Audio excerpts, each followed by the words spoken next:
Okay, 105b, right at the top. We're discussing the whole story of Bilam and the donkey. So he said Bilam knows the time, so Hashem's knowledge. So before we get to what that means, the Gemara interjected and said, Bilam knows Hashem's knowledge. Even his donkey he didn't understand. How could he possibly know Hashem's knowledge? So on that, the Gemara says, Hasha das behemta lahaviyada das elyon haviyada. Says the Gemara, my das behemto. What does it mean he knew the knowledge of his animal? So the following took place between other people and Bilam, and his donkey would interject, and then he would reject it. So the Amri my time l'rechafta susya. Why on a donkey? Why not a horse? Amr lahu, shadi lahu b'ritifta. I want to go graze. So Amr lei, hello anochi asoncha. So the donkey said, what do you mean? I'm your donkey. So Bilam says, nah, l'te'ina ba'alma. You're just my schlepper. You're not my donkey, you're my schlepper. So asher echavta alai. What do you mean? You rode upon me. It happened to be. Not you're my donkey. It happened to be. At Cry Ba'alma, it was a happenstance. Me'od cha'adi mazeh. What do you mean a happenstance? From then until now, well, I was always your donkey. You always ride on me. So, below Ella, not only that, but shani oslecha ma'ase ishos. The donkey says we have relations together. You know? Yeah. So Balayla ksiv halchas. How do you know haski and haskanti? So the word haski and haskanti ksiv hasam adhilo sochenes. It says over there, and she'll be for him someone to warm him up.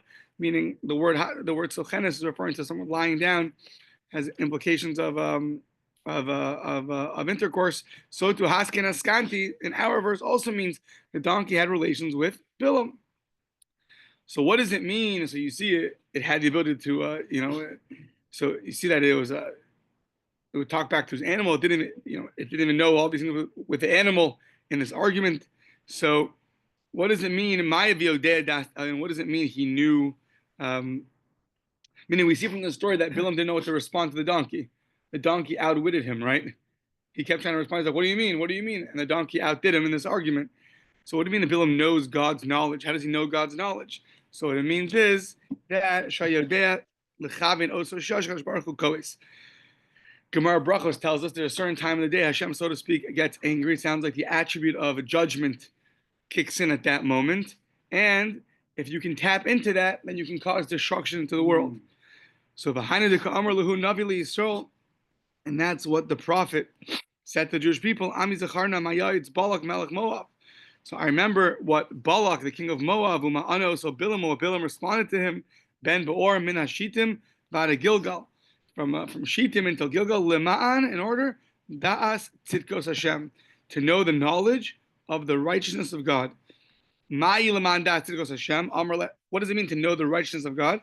Amar l'Hakadosh Baruch Hu Yisrael. Hashem told the Jewish people, you should know. De'u kama tzidkos asisi machem. How much righteousness did I do for you during that whole story of Bilam? Why? Shelo ka'asti kol osan hayamim. Usually the way apparently it works is there's a certain attribute of justice, which is called Hashem's anger, which takes place once a day, and Bilam knew how to tap into that. If Hashem would have gotten angry, what would have happened? Sorry to plit. If I would have gotten angry, there would no one be left of the Jewish people. You would have been done. So I removed my anger, my daily moment of anger, in order that Bilam couldn't tap into it, in order that he wouldn't be able to curse the Jewish people and destroy them. So, Bilam, Balak, that's what Bilam told Balak. How can I curse a nation that God hasn't cursed? Those days, God didn't get angry. So Bilam's trying to curse the Jewish people, but he makes his money by tapping into the moment that God gets angry. And he's saying, well, those days God didn't get angry, so what do you want from me? I can't do anything. If he doesn't, I'm not, that much I know, but if he won't get angry, I can't curse them. Yeah. Says the Gemara, Kel Zoyim b'kol yoyim. Hashem gets angry every day. So the Kama Za'amo, and how long is the anger? Rega. It's one moment. Shenamar ki rega ba'apol chayim b'tzono. One moment It's just one moment of anger. So Ibais Aim, another pasuk. Leichami ba b'chaderecha, go my nation into my inner chambers. V'sagar de la saka, close the door. V'adecha, chavi kemat rega ad yavar zam. So go there just for one moment of anger, just for one moment until the anger passes. So when does this anger take place? Eimas ratach. When does Hashem get angry? Bitlat shoy kamaisa. During the first 3 hours of the day. It's also when the king's sleeping. Also, kichavra karbalta the tarnagola, the redness of the top of the rooster, right? What's it called? It's pale. The pale. The comb of the rooster. The comb of the rooster. That's what it's called. The comb of the rooster, which is a red. When it's paler, which is the first 3 hours of the day, that's when Hashem gets angry. Says the Gemara, Kol shaita b'shaita nami chavarta. What do you mean? It gets white, pale, not only the first 3 hours of the day. It often gets pale. So we say, Kol shaita v'shaita is be surki sumki. Hahi shaita less be surki sumki. So at every moment of the day, there's still some strands of redness over there. But the first 3 hours of the day, so that has no redness. It's fully pale. And that's the time when Hashem gets angry. Now, to prove this point that people can tap into this, I don't know to prove the point, but a story that's related to this idea of Hashem getting angry. Hahumina, the certain heretic, Rabbi Shua ben Levi, he was in the neighborhood of Rabbi Shua ben Levi, and what happened to Rabbi Kametzarle, he was very much annoying him and causing him distress. So Rabbi Shua ben Levi had a good idea. Yom Echad and Nakatar Nagosa, he took a rooster, Va'asale Bekare, he tied its foot. He tied it down. Va'osiv, and he placed it. Va'amar, Kimata hu shaita, when that moment comes, Ilte, I'm going to curse this heretic, and that's the way I'm going to get rid of him. So Kimata hu shaita, what happened? He missed his alarm. Nimname, he was snoozing away. So Amar, he woke out and he realized he missed his opportunity.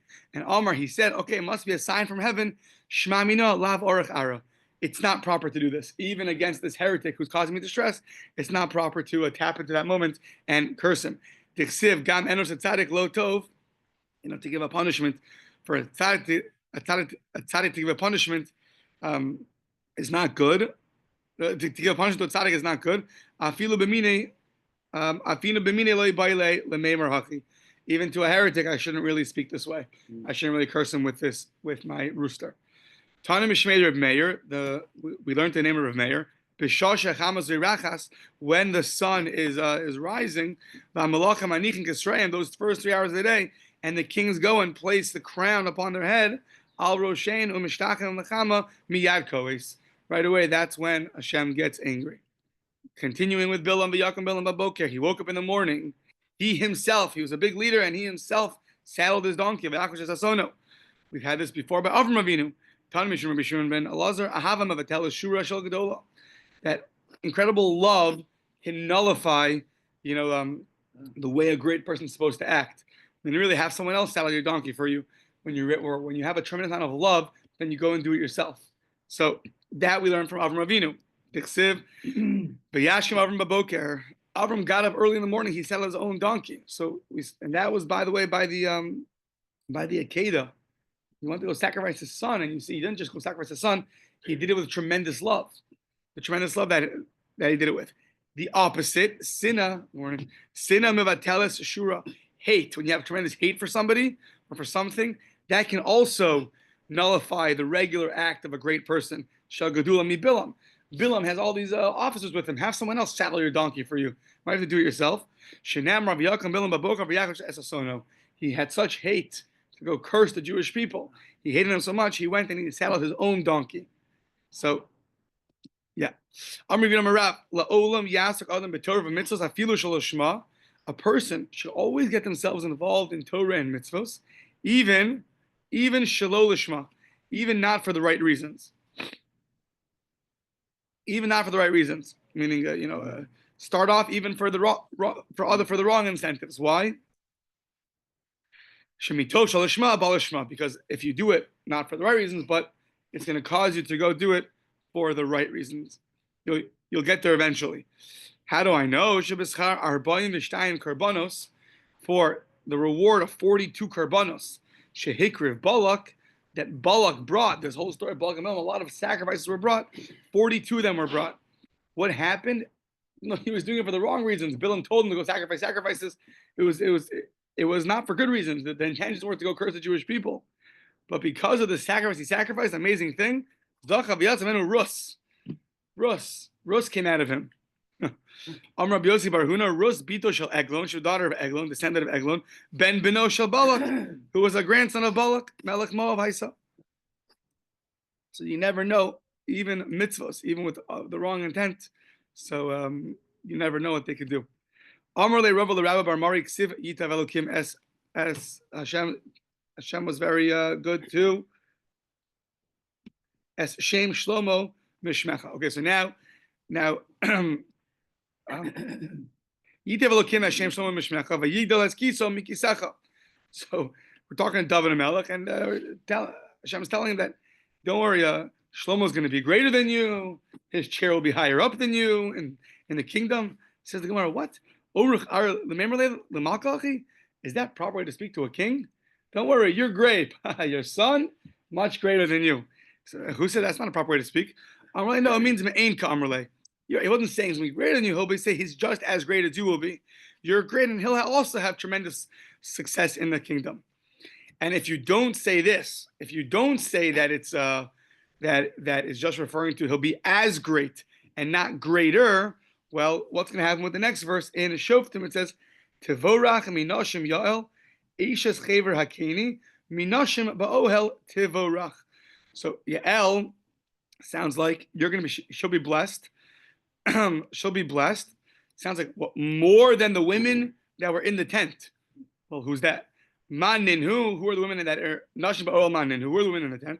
Sarif Karachav Aleya. You'll be greater than Sarif Karachav Aleya. So is that a proper way to speak? That you're telling your Alice you're going to be greater than Sarif Karachav Aleya? No, it just means you're going to merit to be as great as they are. So Orach Ar Lememra Hachi. What we don't say people are going to be greater than Sarif Karachav Aleya. Like that's not proper. So Ela Me'ain Kamar must just mean you're going to be similar to them, not greater, but similar to them. Hachanami Me'ain Kamar. So too, by our case of David and Melech and Shlomo, it's Me'ain Kamar. And this is all upliga de Rabbi Yossi Bar Chuni. This idea that you shouldn't bless your son to be greater than you, that is not according to the opinion of Rabbi Yossi Bar Chuni. What did he say? So a person is jealous of everybody, but not of their children or their students. Bino mishlomo, because how do you know that a son, you're not jealous if he's better than you? We learn from Shlomo. Because David Melech was told that Shlomo is going to be greater than you. So we see that according to Yossi Bar Chuni, he interprets those verses as Shlomo's going to be greater than you. V'talmido, how do you know that you're not jealous of your student if he surpasses you in wisdom? So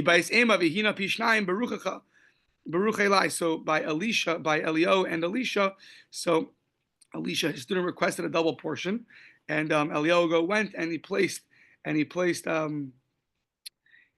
both hands on him.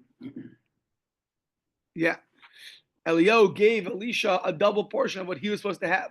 He wanted like a double portion of it sounds like maybe prophecy of what Elio would have. And Elio was happy to give his student more than him.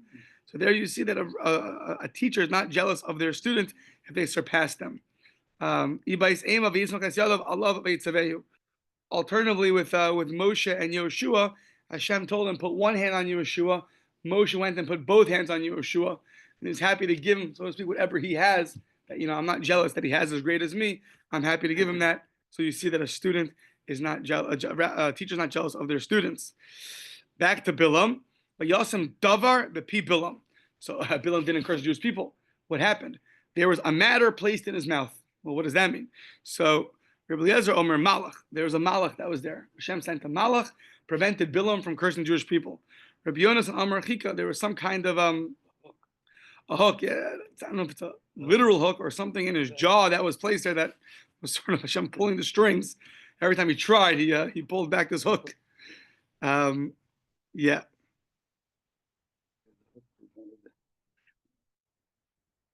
It's just, it's obviously a unique kind of hook because it's not a hook that prevented him from speaking because he ended up blessing the Jewish people. So What the difference is by a magical hook and a malach, I'm not sure. But either was some kind of supernatural idea over here that prevented Bilam from cursing the Jewish people. The amazing part is that the Jewish people didn't know any of this until presumably they read the Chumash afterwards. This whole thing is happening in Hashem, Bilam, and Balak. Oh, The Jews know nothing about this. And the whole time there's a guy trying to curse Jewish people, and Hashem in his quiet, hidden way is saving us. Every curse comes out. He doesn't get angry every day. He said he didn't get angry. He put a hook or a malach in his mouth. We knew nothing about this. It's an amazing, like we never know when we're being saved. Like there's no. So Amar Rabbi Yochanan, Russia, from the blessing of that Russia, that evil person, Atalamid, you learn Mahaya Belibo Bikesh. Mahaya Belibo. So how do you know how Bilam wanted to curse Jewish people? Well, he tried to curse. It was transformed into a blessing. So from the blessing, from the pod, you can see the negative. So, because whatever he tried to curse, Hashem just flipped it around into a blessing. So, Bikesh Lomar Shlo Yulahem Bate Knesios Bate Midrashos. Yeah, amazing thing. Bilam knew if you take away shuls and study halls, no more Jewish people. So he wanted to do that. How do you know? Matovo Lecha Yaakov. What we say in the morning, right? Matovo, how great are the tents of Yaakov? That's what Bilam said. He wanted lo tisha shchina alehem. He didn't want the shchina to rest with them. But Hashem's going to dwell. He'll be dwelling in Israel. Lo tehei malchus nimshachas. He didn't want the kingdom to continue. Kinach lemitayu. It's going to continue on like a stream. It's going to keep going. Lo yehei lahem zeisim ukram. He didn't want them to have any olives or vineyards. So kikanas like nahar is going to be. It's going to be. We're going to have plenty of nahar, plenty of the river is going to be plenty. Yeah. Lo yehei reicha nodaf. Their smell should not protrude to others, meaning they shouldn't have so many mitzvahs. Rashi says, yeah. In Shir Shirim, it's also like that. In the book of Shir Shirim, the smell is often referring to mitzvah observance. Also, it protrudes. It affects others. You could sense it. So he didn't want that. What does it say? Kollel not Hashem. That he's going to plant it like the tents. And they're going to be strong in their mitzvah observance. They'll be planted. Lo yulahem melachim ba'alekomi. They want to have such great kings, and it says karazim alemayim. We're going to have it's going to be like cedars, very strong. Lo yelem melech ben melech. He didn't want the kingdom to continue. No son of a king. He didn't want the king to be a son of a king. But it said yizal mayim midoyo. The water is going to flow out from the bucket. What? Wells. From the wells. Okay, sorry, from the wells. From the wells, okay. Lo te malchus and sholetes bumos. He didn't want the Jewish nation to be ruling over the other nations. And then it said v'zar b'mayim rabim. But yeah, they're going to be planted. Many waters. Sounds like they will be ruling over the other nations. Okay. Lo tehei oza malchusim. They shouldn't have such a strong kingdom. And then it says, but the Yarim Agag Malko, they're going to be stronger even than Agag the king. So they are going to be very strong. Lo tehei emas malchus, and they shouldn't have fear of the kingdom. Then it says, "Vatinase malchuso," that it's going to be raised up. It's going to be raised up, and they are going to fear their kingdom. Yeah. Okay. Rabbi Abba Bar Kahana. So kulam chazru leklala. All of these blessings ended up reverting back to curses, except for chutz mibate knes and bate midrashos. That curse to remove synagogues and study halls was never reverted back to a curse. It remained a blessing.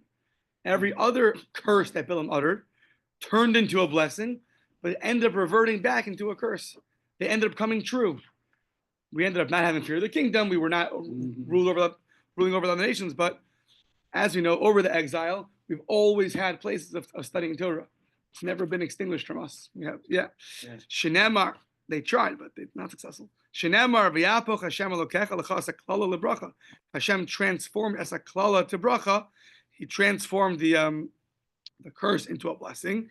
Ki haf Hashem elokecha, because Hashem loves you. It says klala velo klalos. So it's referring to a klala, one in the singular, was transformed into a blessing. Velo klalos, but not in the plural, because those things that were turned into blessings ended up reverting back to curses, except for this one. This one was turned into a blessing and remained forever a blessing. What does it say? So the wounds of the ones that love you, of someone who loves you, you could that's fine. Someone who loves you wounds you, I don't, so the doctor's trying to help you and he has to hurt you, but that's fine. And but the kiss of your hater, that's not good. So yeah, it reverses. So yeah, Tova Klala, better, greater is the curse. Shekilo Achia Shiloni, that Achia Shiloni cursed the Jewish people as Yisrael Yosem Ibracha Shebirchem Bilam, greater than the blessing that Bilam gave the Jewish people. So let's see, why is it greater? Achia Shiloni Kilas Yisrael, he cursed them Bikana with a reed. Shenemar V'hika Hashem es Yisrael, he's going to smite them. Kasher Yanu Rakana, b'mayim, like the way a reed in the water is shaking. So what's a reed? Ma'akan is that omid b'makom mayim. You have a reed that's standing in the water. The gizo machlif, its roots going to get switch. It's going to get the shorsh of merubin. It has many. Sorry, its roots going to go and regenerate. Right, exactly. The shorosh of merubin has many great roots. The afilu kol rucho shilo, all the winds in the world, boos v'noshos bo, going to come and blow it. Ein mezizin osan mimkomo, are not going to remove it from its place. It's very strong. Ella, what happens? Hu holechu ba'imahen, the reed goes with the wind. Kevan shedomu haruchos, once all the winds have silenced, amad kana bimkomo, the reed will remain in its place. So compare the Jewish people to a reed that no matter what's going to happen, allegorically, it means different nations are going to be ruling over us, but we're going to remain rooted and strong. So that was the curse of Achia Shiloni, who compares us to a reed. What about Bilam? Aval Bilam Arasha Birchan Be'erez. He compared us to cedar wood. Ma erez eino omid b'makom mayim. It doesn't stand so well in water. V'sharasha mu'atin, and its roots are small. The ein goes machlev. It does not regenerate itself. If all the winds in the world come and move it around, so ein mezizan somim komo. It's not going to move from its place. But kevan shenashva ruach dromis. Once the southern wind comes, miyado kroso. It goes, lifts it up, uproots it, v'hofachto, and turns it over al panav on its face. Below it, not only that, shezacha kana lital mimenu kulmus. From that cedar, it's going to turn into a kulmus, turn into a pen. Lichto mimenu sefer Torah. Yeah, the reeds become a pen. I'm going to use it now to write a sefer Torah, neviim and ksuvim. So Achia Shiloni was greater in a certain way than Bilam.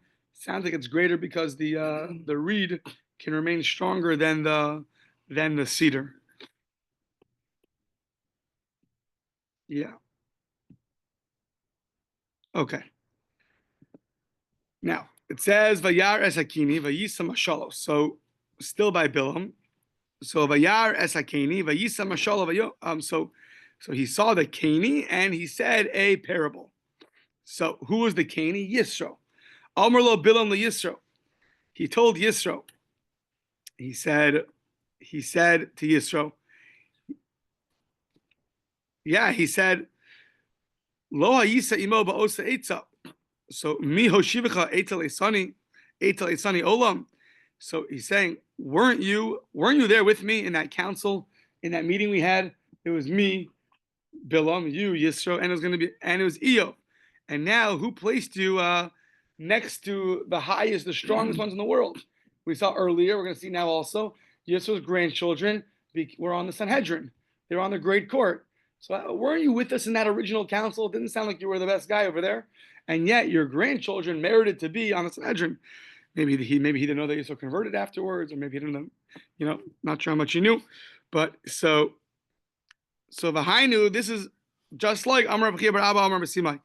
Shlosha Hayu B'os Eitza. There was three people, B'os Eluhain, Bilam, Eo, V'Yisro, about Paru's coming up Pesach, right? So he had three advisors. So Bilam, Eo, V'Yisro. What'd they do? Bilam Sheyatz. So Bilam gave advice what to do. So what happened to him?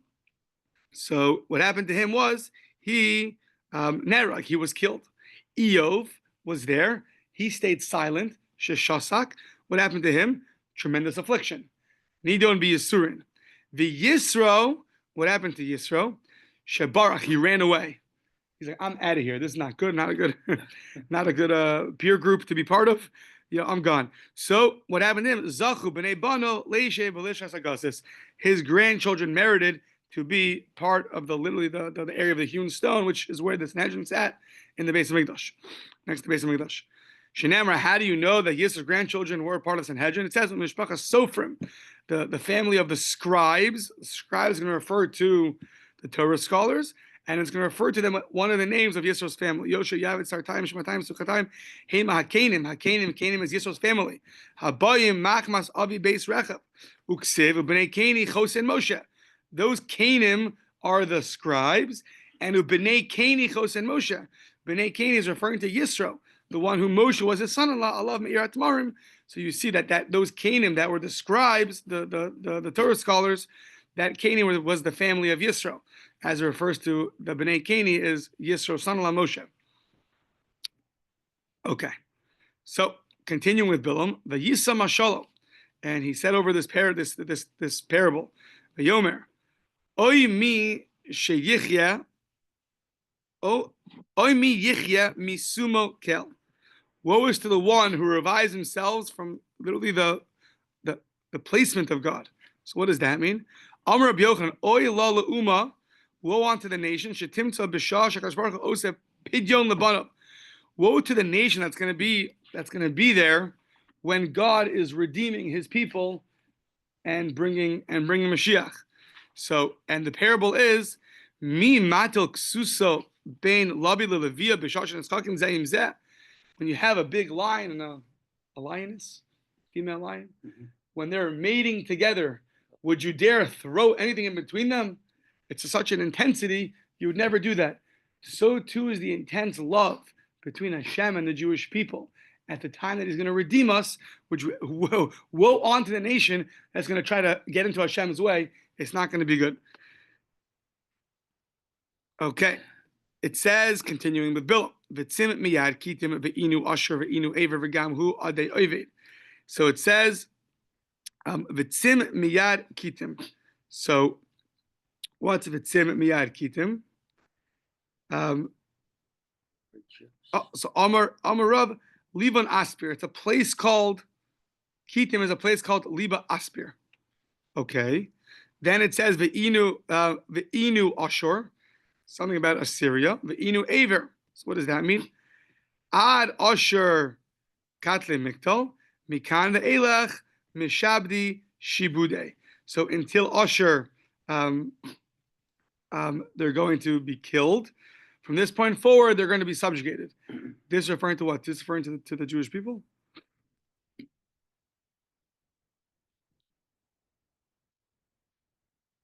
I think the opposite. The Jews are going to... I think the opposite. Yeah, the Jews are going to kill all the nations until Ashur, and from Ashur and onward, they're going to subjugate they're going to subjugate the nations. Meaning, it's referring to signs of the end of days. We're going to kill out the people until Ashur, but after Ashur, we're going to subjugate them. Okay. Yeah.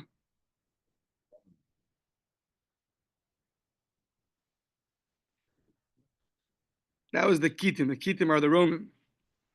But then afterwards is the Ashur, right? We're going to kill out everyone until Ashur and then subjugate them. 1 second.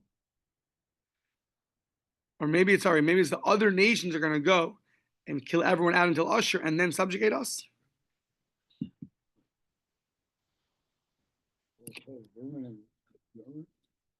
Roman invasion of the Middle East, including Syria, so, territory to the east identified. So if the non-Jewish nations are going to come and kill out everyone until Ashur and then subjugate the Jewish people, right?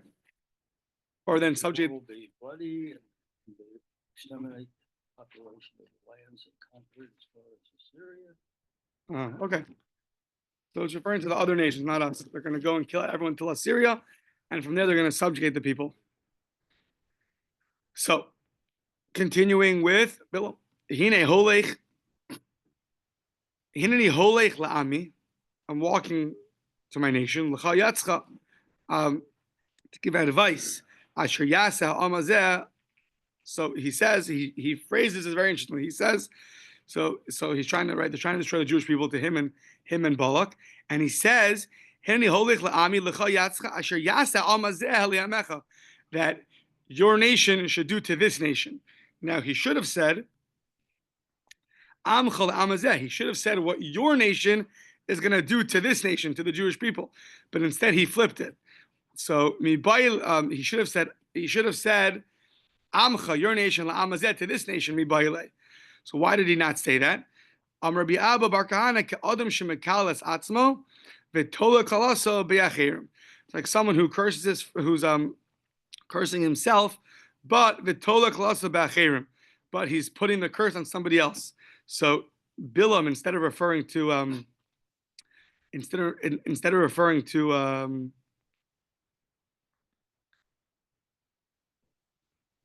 your nation doing onto this nation, which is he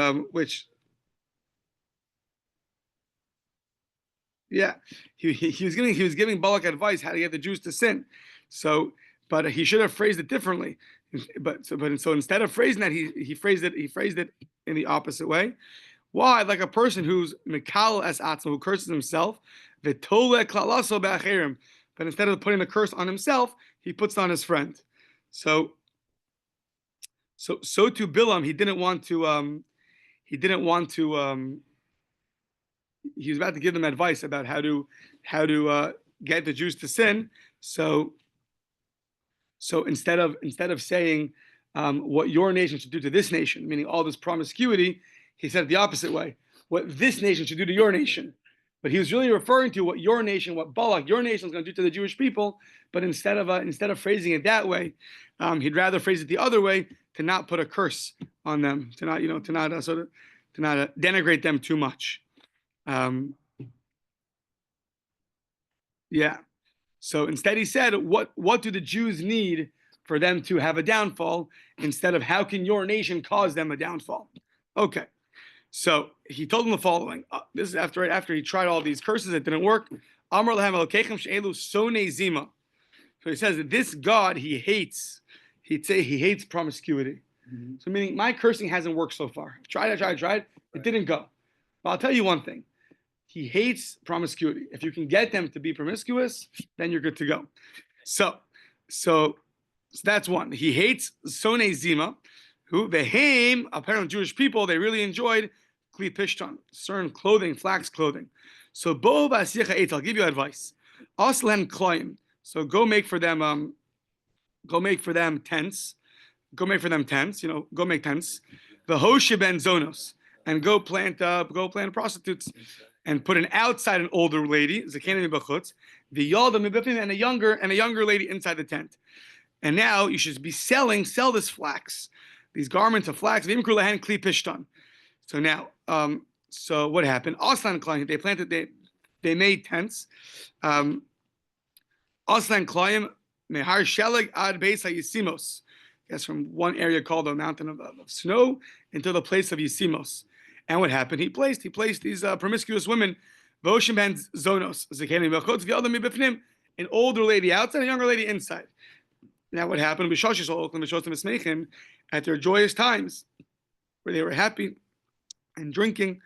It's funny, I don't know if this refers to specifically on Yontif, when there's a special mitzvah to be happy, or just in general, lunch break. I'm not sure exactly which one it's referring to. They go out to the tile b'shuk. I guess not Yontif, because why are they going out to the marketplace on Yontif? So I guess not Yontif.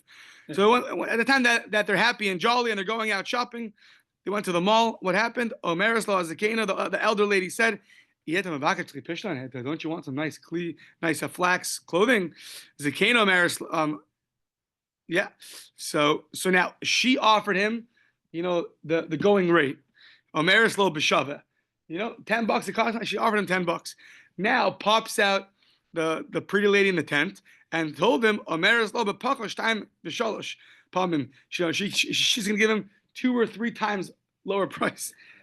It's just like in Israel. Like you go shopping and the guy tells you, listen, it's really, this whatever it is, this bulb is it's really 100 shekel, but for you, I make it for you 20 shekel, right? Everything is like that. So they offered him, they lowered the price by 2 or 3 times.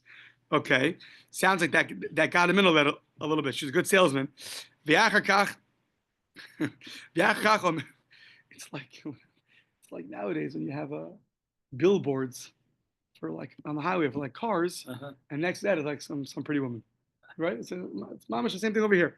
You have the lady who's trying to seduce the person is selling him these things. So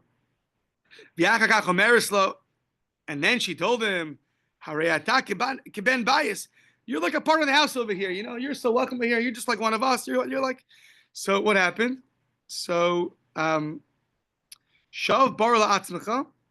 She went and she placed for herself Shav bar la'atzmecha. She took out all the fragrances, v'tzror shel yayin, and the flasks of wine, ammonia of the non-Jewish wine munach etzla, and then it says v'adayin lo nes or yayin shel onis. The non-Jewish wine wasn't yet prohibited, so yayin shel nachrim wasn't yet prohibited. So Amra lo, so it sounds like he's now already in the tent. She got the Jew to go in the tent already. Ritzoncha shetish tekol shel yayin. So come have a drink. So he had a drink. Once he got very fiery inside from his delicious wine, Amarla, Hishmieli, listen to me. So she would take out Hotzia Yerasa Mitocheka, take out some kind of idol from her bosom, and she would say, Amarlo, Abad Lazeh, serve the idol. So Amarla, he told her, even though he was a little intoxicated, Hello Yehudiani, 101 of a Jew is that we don't serve idols, right? I'm a Jew. I can't serve idols. Amrlo, she's I'm not asking you to serve him. I just want you to defecate next to him. Yeah? Amrlo, ma'ach bazla klum v'akshim mimcha ela pure. Just defecate. Go to the bathroom next to him. Right? That's all I want. The Jew didn't know that was the way you serve that idol. That's how you serve that idol. You defecate next to it. Yeah? Yeah, great idol. So, below it, Ella, not only that, I'm not going to be with you until you deny until you deny the Torah of Moshe, your master. And what happened? Shinamar Hema Bo Baal Peor. They ended up going and serving Baal Peor, and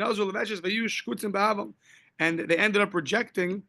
Straight into shame and lust became testable. Right. So they ended up falling for this. So that was Bilam's advice. Yeah. Okay. Now what happened was Vayeshev Yisrael b'shitim. They settled in shitim, and then the next part of the verse says they start to be promiscuous. So Rabbi Eliezer Omer shitim shma. They settled in shitim. That was the name of the place. Rabbi Yeshua Omer no. Shenesasku b'divrei shtus. Shitim was a way to refer to that they were involved in ridiculous activity, in nonsense activity, which was this idol worship and his promiscuity. So now they went and they were called to the other. They were serving the other gods. Rabbi Eliezer Omer Arumos Pagubahen. So they would serve them.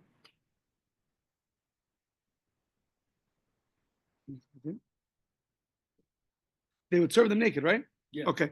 So Rabbi Yeshua Omer Shenasu Kulan Balei. No, they all became Balei Karen, which means that they all had a seminal emission from their incredible lust towards the gods, towards the gods or towards the women. I'm not sure. Towards the gods, no, probably the lust for the women.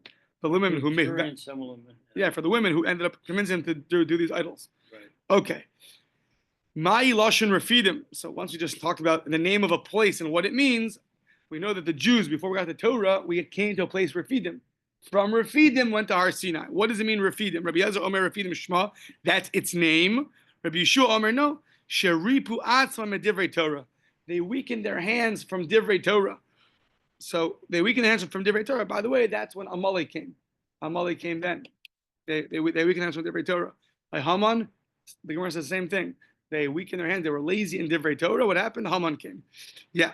Shenemar lo hifnu avos el banim mi ripyon yadam. So the verse in Yirmiyahu is talking about the fathers are not going to be free for the ripyon yadayim, to the loose hold of the children, which is referring to Torah and mitzvahs. So to our ripyon yadayim, weakness of the hands, is also referring to that. Yeah. Okay. So Amar Rabbi Yochanan kol makom shenemar vayeshev en lashon tsar.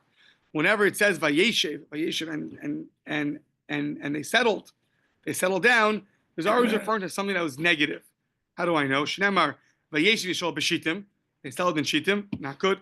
Vayechlam liznos. They started doing promiscuity. El benos Moav, with the daughters of Moav. Vayeshev Yaakov be'eretz Mugrei Aviv, be'eretz Canaan. He also settled down in the eretz Mugrei Aviv, in the land of Canaan. And what happened? V'yava Yosef as dibasam ra. Elavi, and Yosef brought back this evil talk to his father about the brothers, and then the whole story, went on from there.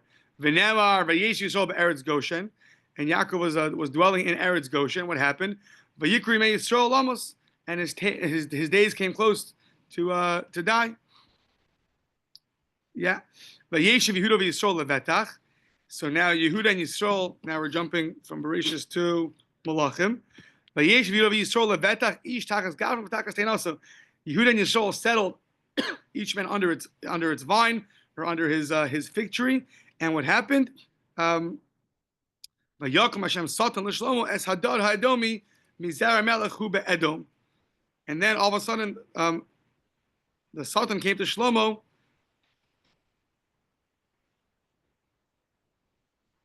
Yeah. So what happened in that story? What was the bad thing that happened in that story? Something happened with Shlomo. Yes, it's tragedy and misfortune. Oh, okay. So that also ended in tragedy and misfortune. Okay. Now back to Bilam. That's Malchei Midian Hargu al Chalalehem. So what happened was, it ended up being this war. Now Bilam wasn't there. Bilam was in Aram, but the Malchei Midian Hargu al Chalalehem, the kings of Midian were killed. And it says over there also that Bilam ended up being there. He was also killed by the sword. So the question is, what was Bilam doing there? He wasn't there. He was in Aram. So Mai Bai Hassam Am Rabbi Yochanan Shalach Lito Schar Etzem Arba Aleph Hibam Yisrael. He went to get his money. He went to get the reward for just destroying 24,000 Jews by giving advice of how to get them to sin. Because after they sinned, we lost 24,000 Jews. So Amar Mar Zutra Bar Tuvia Amar Rav. Oh, so he ended up going to collect his payment, and he ended up in the wrong place at the wrong time. He went to go collect payment, and then he ended up getting killed by the sword. So Amar Mar Zutra Bar Tuvia Amar Rav, that's what the saying goes. You gotta help me out over here. The Amar Inchi Gamla Az Lemibai. Kind of the camel goes to get its horns, and then Odne Dehabule Gzizan Mine, and then the ears that it has get cut off from it. So too Bilam went to go get its horns, collect payment for the aver that he did, and then he ended up getting his ears cut off, referring to end up getting killed by the sword. The S Bilam ben Meor HaKosem. He was a sorcerer. Kosem, Navi, he wasn't a sorcerer, he was a prophet. Rabbi Yochanan Betchila Navi B'Sof Kosem. Yeah, originally he was a prophet. Then he lost that and he became just a sorcerer. Rav Papa behind Amar Inchi, that's what people say. Misagni V'Shilti Have Eisen Legavri Nagri. So the Misagni V'Shilti Have, the wife of the great kings, royalty, ended up going and having relations with the weaver. Men who drag ships. Oh, men who drag ships. Or the ones that are Harashim, that plow maybe. Yeah, so to Bilam, he was a great person, the prophet of the non-Jews, but he ended up getting lowered down to just a sorcerer. Turning the page, Hargu b'nei Yisrael as Chalalehem. The Jews end up killing Hargu. Hargu is in the plural, as Chalalehem. Amar Rav shekaimu ba'aram misos skila sreifa hereg v'chenek. So it sounds like they killed in many different ways. So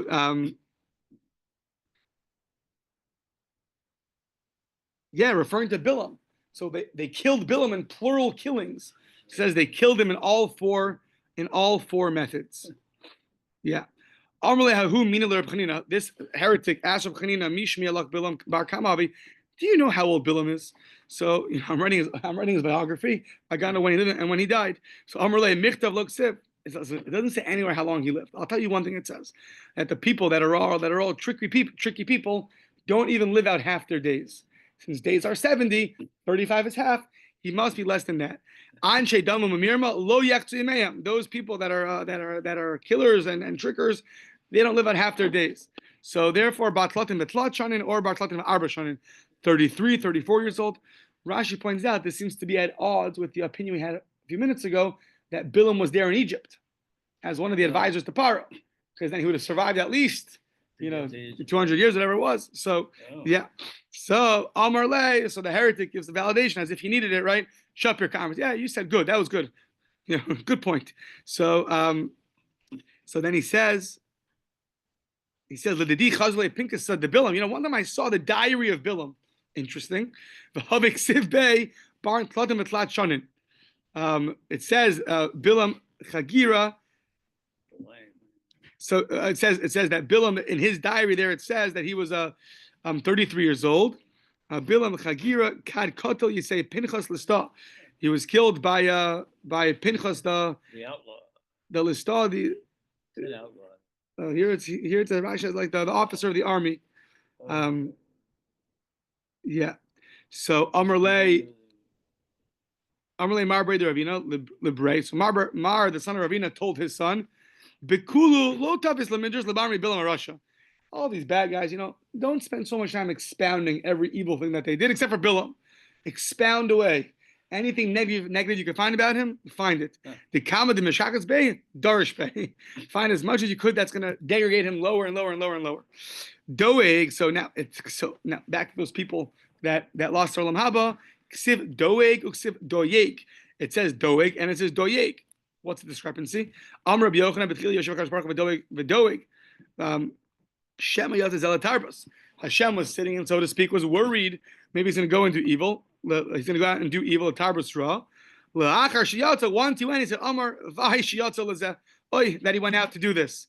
So Doeg was his name, also referring to worrying. Doeg is like the Vi. He had that Vi in his name. He said Oy Vi, like Oy Vey, that he actually went and he actually did this terrible act, and of killing that whole city of the Nov Ir Kohanim. Okay, Simon Gibar Russia, v'tzadik Chal v'sofer. A Simon of a strong one, an evil one, a tzaddik, a great one, and a scribe.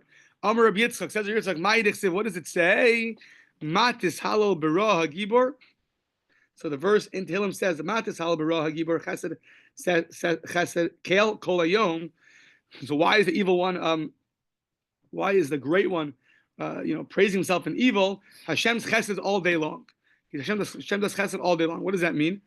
Hashem told Doeg, Lo Gibor b'Torah ata, are you not so great in Torah? So Matisal Barah.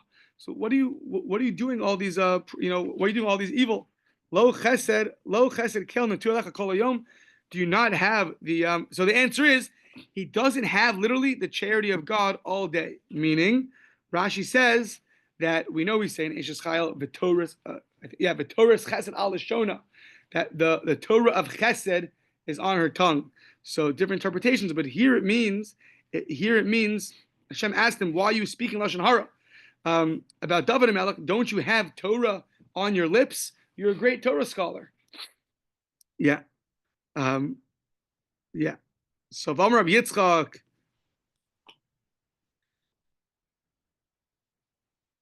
Yeah. Amar Rabbi Yitzchak Ma'idich. What does it say again in Tehillim? V'le Rasha Amar Elokim Malach Alasaper Chukai Betisa Brisi Alaich Picha. So to the Rasha, what do you Malach Alasaper Chuki? So what does this mean? Amar Kash Baruch LeDoeg. Hashem speaking in Doeg, Rasha. Malach Alasaper Chuki. What are you discussing my statutes, my laws? You mean you're discussing all these Torah matters, and what happens? When you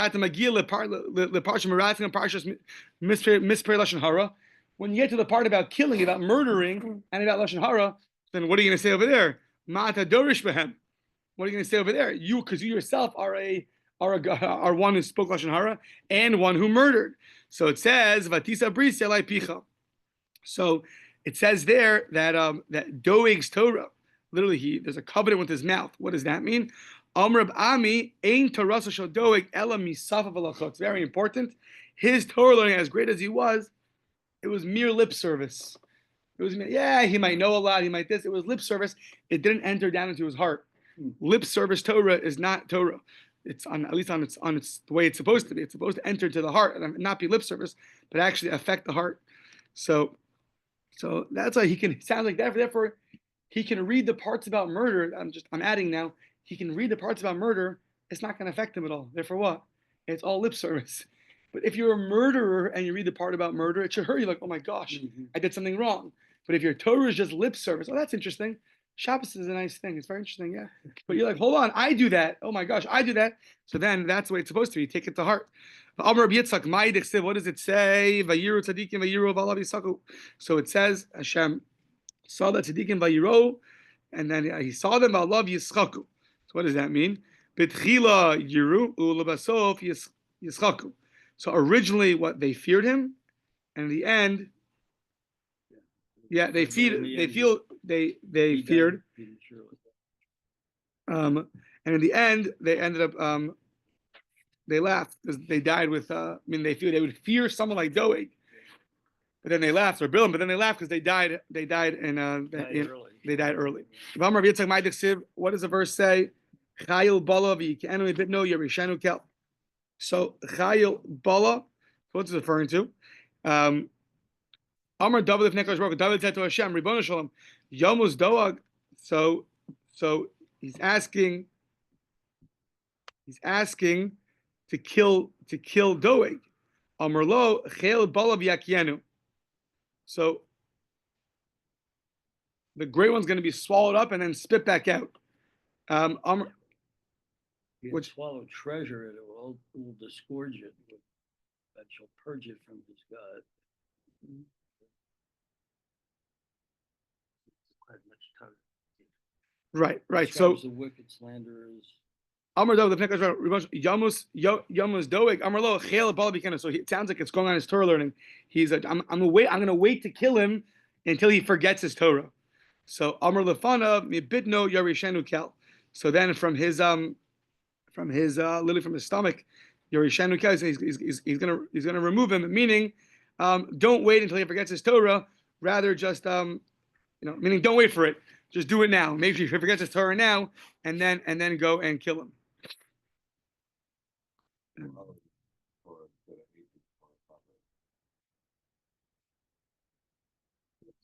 He has swallowed treasure and will disgorge it. It's not digested properly. He didn't take the Torah, right. Doesn't become part of it. Yeah. He forgot it at the time. Okay.